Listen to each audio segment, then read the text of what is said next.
In the family of all things Porsche, there's easily one that is my favorite if you were to consider it an all-around daily driver superstar. It's the Wagon variants, and you can no longer get that Sport Turismo body in the Panamera, and that's a shame.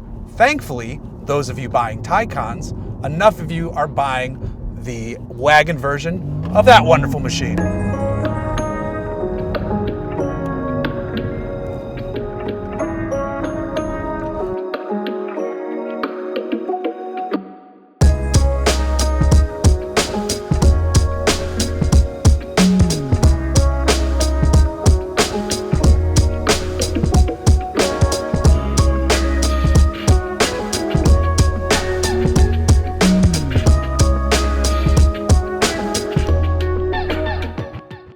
In the family of all things Porsche, there's easily one that is my favorite if you were to consider it an all-around daily driver superstar.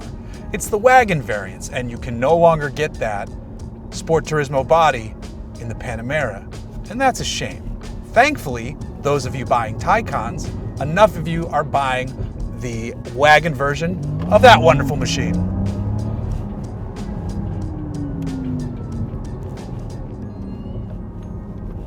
This is the 2025, so the J1.2 or 1.2, for the one person who got mad when I said dot the other day. J1.2 version of the Taycan, the GTS, the awesome middle ground, maybe a little bit above the middle ground, excellence in the electric side of the Porsche family.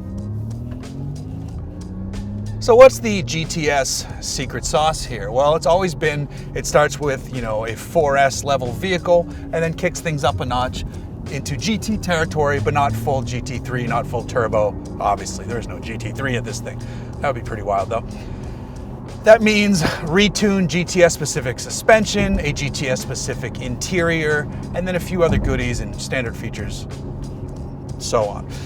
Where this grows over the outgoing model is that we have significantly more horsepower. Now the base level horsepower is 590, and with this push to pass button right here for 10 seconds, you got 690 horsepower. You've got tons of torque. 0 to 60 is down to 3.1 seconds. It used to be 3.5 seconds. But also, while power is up, range is up too. I think the GTS used to be good for only like 230, and now it's closer to 270, 280. It charges a bit more quickly. So they've gotten smarter and more efficient with the electrical systems underneath the car, and they've also made it better and more fun and more entertaining as well. How do you make a car better? You make it more fun and more efficient. That's a pretty easy sauce here, and we're doing it. I don't know why I keep saying sauce. So on the outside, it remains as gorgeous as ever. The headlights might look a little bit different, but this does have the LED matrix, which are an optional extra. This is Carmine Red. I wouldn't get a red Porsche personally, but red does have a history with the brand. I would go green, but that's a personal preference. Doesn't matter what color you put on this Sport Turismo body though. This is one of the best looking cars on the road. I stand by that statement. Obviously I'm biased for wagons, but any wagon is special. But of the wagons, this is the best looking one. This one gets the RS Spider wheels, which are an optional extra. It's a Porsche, so everything's optionally extra. On the inside, this gets race text, but it's their updated version of race text. This is a Euro spec car, so this has something we can't get in the States, which is a non-glass roof. That's a steel roof over your head. I actually like that. I don't need that. Even though they do that cool electrochromic thing, I don't need the glass. I'll just take the steel and I'd be happy. This steering wheel feels good. This is the regular steering wheel with the drive mode selector. You can get a turbo style steering wheel, which also puts a PASM button down here and puts paddles. The right paddle also activates push to pass, whereas the left paddle adjusts your regen levels.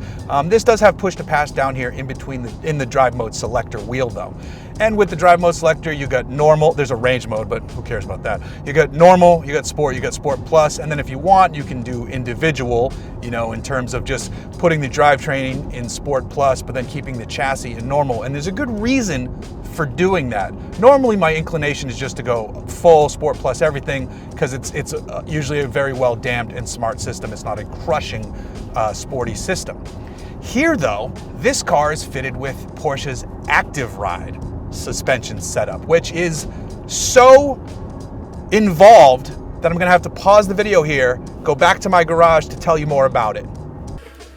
Okay, hello. My meager brain capacity didn't allow for me to fully dive into Porsche's active ride system on this car while also driving. I wanted to make sure I got this correct.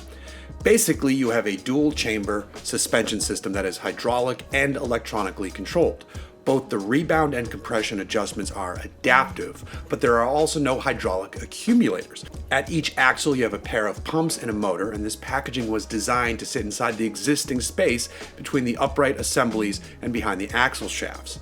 There are acceleration sensors, suspension displacement sensors, and body sensors at each corner. Then there's a separate centrally located sensor cluster measuring lateral and longitudinal acceleration, as well as pitch, roll, and yaw velocities. As you adjust the driving modes between normal on up to Sport Plus, the system calibrates differently to either deliver active tilt and pitch control on one end for max comfort, up to dynamic ground clearance in the sportiest mode. All of this is to say that it doesn't matter if you're on crappy pavement or a racetrack. The car is actively working to give you and your passengers the most comfortable ride or the most sporting driving experience, and often it's plenty of both. Porsche sent over like a 22-page PDF file for me to read that also goes into dynamic wheel load balances and how that affects grip potential at each given wheel, how pitch control makes braking and accelerating more comfortable by reducing the G component of that action, and more. Essentially, Porsche has taken the awesomeness of a hydraulic system that you'd find in something like a McLaren, applied their electro-technical wizardry to further enhance it, and arrived at Porsche's active ride system. Okay, now back to the car.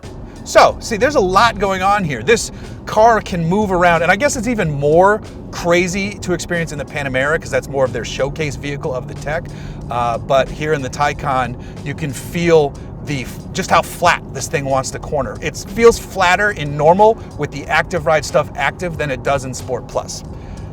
So put it in Sport Plus and leave the chassis in normal. But then from there, you can raise and lower this thing.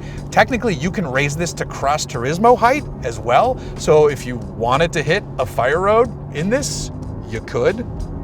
Top speed is 155 miles an hour. It does the quarter in just over 11 seconds. And part of the hotness and the greatness of the GTS, it gets the rear motor from the turbo slightly derated. So it's getting the potential of the turbo motor, but it has better thermal management because they derated a bit. So it takes less of the stress off of it. That seems like a good plan to me. So the performance is better than ever in terms of just the actual performance, but the range is great too. Everything about this car has been made better without sacrificing how it looks and making that worse, which sometimes happens when they adjust these vehicles. The problem, of course, with any Porsche vehicle when I come to this is the price of the thing, but that's just how it is with Porsche, though I do think they've jumped the price up a little bit too high relative to inflation and whatever else is going on in the economy. Regardless, this should be an expensive vehicle because it's a marvelous one and it's a Porsche one and it is fantastic. The base price is just over $151,000. That's not a shocker. This one has about $48,000 worth of options. So the as tested price is $199,000. It's $200,000 for a non-turbo badged Porsche. I feel like every Porsche video I do, actually, you know what? I feel like any video I do of any car, I'm gonna say the price is too high. But Porsche lately, it feels like they're really testing me. They're really pushing the numbers up there. And I know a lot of you geniuses in the that's me. I'm gonna back that statement off. I know a lot of you fine folks in the comments are gonna be like, that's inflation, that's how the market's. The last GTS was like 141 or something like that. So it's a huge price increase. Granted, there are more standard features, there's better range, there's more power. So I will give them all of the credit. And we've always known that any Porsche price is never the starting price. The as tested price shoots to the moon because of the amount of options you can put on these things. This has carbon ceramic brakes. They're $9,000, but it does give you 10 piston calipers, 16.5-inch front rotors, which this car needs. And I'm going to dive into my actual gripe with the car. I can gripe about the price, but let's be realistic. It is what it is. The braking performance is excellent once you get past the initial pedal feel. I don't remember this in the J1 version of the car. J1.2, they've changed it. And when you first press the pedal, there's nothing. Porsche says there is regen happening there, and this car does regen more powerfully than the outgoing model. But it's very disconcerting in just around town traffic, low speed stuff when you first push the pedal, and that free travel, there's nothing.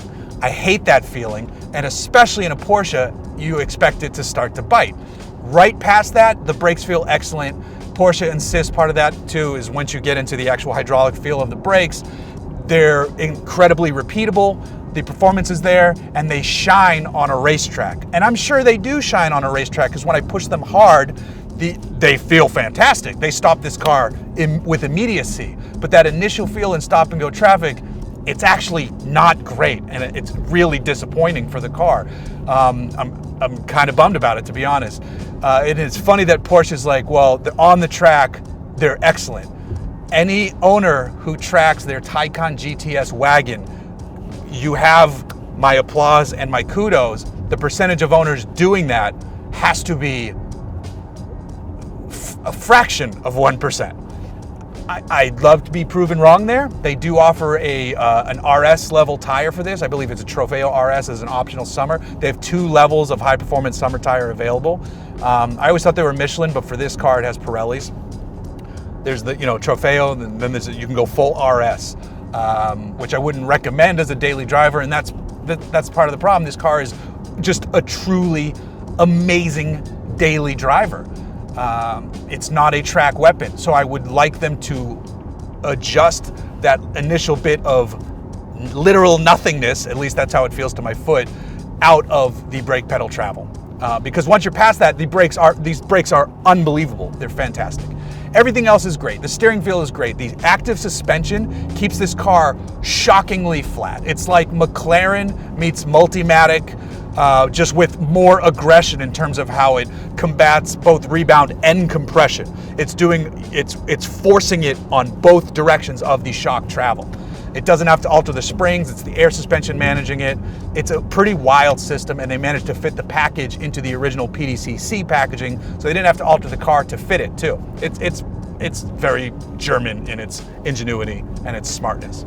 I love this car. I wish I could afford this car. When I saw the presentation on this car and I saw the median income of the people who do buy this car, it's very clear I would need a massive change in my lifestyle and career to afford one of these. That's a shame. Hopefully down the road, the batteries hold up, the motors hold up, and I can be the 3rd owner of a Taycan GTS at some point down the road. Though I know the depreciation is hitting Taycans pretty hard. So wishful thinking, maybe I'll be driving one of these in 2 to 3 years. But the truth is I won't, so I'm going to enjoy it now.